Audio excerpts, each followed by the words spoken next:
राजकीय वादामुळे महायुतीवर परिणाम होईल असे भाष्य नको, पक्षश्रेष्ठींचे आदेश. विकास हाच शिवसेनेचा मुद्दा, आमदार चंद्रकांत रघुवंशी. नंदुरबार शहराचा सर्वांगीण विकास हाच शिवसेनेचा निवडणुकीतील प्रमुख मुद्दा राहणार आहे. एकंदरीत या शहराचा विकास आमच्या नेतृत्वाखालीच झालेला आहे. शिवसेनेचं नेतृत्वच या शहराचा विकास करू शकते असा आत्मविश्वास नागरिकांना असल्यामुळे त्यांच्या आशीर्वादाने निवडणुकीला सामोरे जात आहेत. दरम्यान स्थानिक अंतर्गत राजकीय वादामुळे महायुतीवर परिणाम होईल असे भाष्य किंवा आरोप प्रत्यारोप एकमेकांवर करू नये असे आदेश वरिष्ठ नेत्यांनी दिल्याचे आमदार चंद्रकांत रघुवंशी यांनी सांगितले. 100% स्वतःचे उमेदवार उभी करून नंदुरबार आणि तळोदा नगरपालिकेवरती निवडणूक लढत आहे. नवापूर आणि शहाद्यामध्ये मित्रपक्षाची भूमिका शिवसेना बजावत आहे. राष्ट्रवादी अजितदादा पवारच्या बरोबर नवापूरमध्ये 4 नगरसेवकाचे उमेदवार आमचे उभे आहेत. तिकडे महाविकास आघाडी बनवली आहे, मला वाटतं अभिजित पाटलाने, तिचं नाव मला सांगता येणार पण आघाडी आहे. आणि त्या आघाडीच्या याच्यात सुद्धा आमचे 6 उमेदवार उभे आहेत. परंतु दुर्दैवानं काही उमेदवारांचा हट्ट होता की आम्हाला निवडणूक धनुष्यबाणवरच लढायची आहे.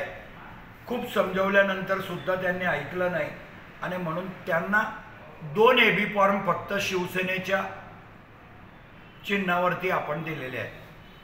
शहराचा सर्वांगीण विकास हेच मुद्दे या निवडणुकीमध्ये सुद्धा राहतील.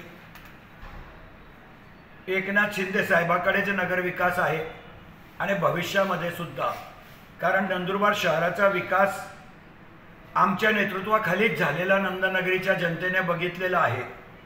आणि नंदनगरीच्या जनतेच्या मनामध्ये आत्मविश्वास आहे की या शहरामध्ये जेही करू शकतो ते चंदू भैया आणि त्यांचा पक्षच करू शकतो. आणि त्यामुळे नंदनगरीची जनतेचे आशीर्वाद घेऊनच आम्ही या निवडणुकीला सामोरे जाणार आहोत. परमेश्वर बी आम्हाला साथ देतो. आजही नंदुरबारचं विरचक धरण 100% भरलेलं आहे आणि भविष्यामध्ये नंदुरबार शहराला पिण्याच्या पाण्याची टंचाई नाही. अत्यंत चांगलं चित्र आहे. पण नगरपालिकेची आर्थिक परिस्थिती अत्यंत बिकट आहे.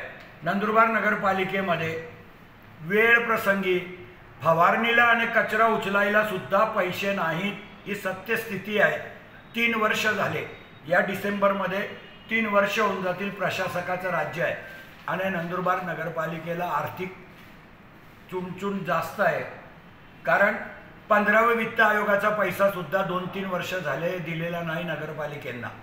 जिल्हा परिषद, ग्रामपंचायत, पंचायत समितीला तरी 15वे वित्त आयोगाचे पैसे येतात. पण दुर्दैवानं नगरपालिकेंना महाराष्ट्राच्या 15वे वित्त आयोगाचे पैसे दिले नाहीत. का दिले नाहीत हा संशोधनाचा भाग आहे. पण त्याच्यामुळेच महाराष्ट्रातल्या असंख्य नगरपालिकेंची आर्थिक परिस्थिती डबघाईला निघाली आहे. कर्मचाऱ्यांचं देणं आहे, रोजंदारी कर्मचाऱ्यांचे पगार नाहीत आणि अशा परिस्थितीमध्ये नगरपालिका, नगरपंचायतीचा प्रशासक जेमतेम काम करतोय, हे सत्य आहे. सर, नंदुरबार आणि तळोदा नंदुरबारमध्ये तर आहे आव्हान, तुमच्या समोरच आहे. पण तळोद्यामध्ये सुद्धा आहे. तळोद्यामध्ये सुद्धा भारतीय जनता पक्षामध्ये कुठं पण आपल्या जिल्ह्यामध्ये अंतर्गत गटबाजी आहे. शिवसेनेमध्ये गटबाजी नाही. भारतीय जनता पक्षाच्या 4 उमेदवारांनी तळोद्यामध्ये इंटरव्ह्यू दिली होती. त्याच्यातल्या एकाच उमेदवाराला, जो काँग्रेसचा होता पूर्वी, आमचा होता, तो भारतीय जनता पक्षामध्ये गेला. त्या सूर्यवंशींना भारतीय जनता पक्षाने उमेदवारी दिली. त्यांचे प्रांतिकचे नेते शशिकांत वाणी, सिटिंग नगराध्यक्ष ज्याच्या नेतृत्वाखाली नगरपालिका चालली, त्या अजय भैया परदेशी आणि योगेश चौधरी यांना त्यांनी उमेदवारी दिली नाही. योगेश चौधरींनी, मला वाटतं, मी ऐकलं, मला माहीत नाही, की राष्ट्रवादी अजितदादा पवारकडनं फॉर्म भरलेला आहे. आता हे 2 लोकांनाही ते समजवण्याचा किती प्रयत्न करतात मला माहीत नाही. पण अंतर्गत गटबाजीचा फायदा निश्चितच शिवसेनेला दोन्ही ठिकाणी होईल.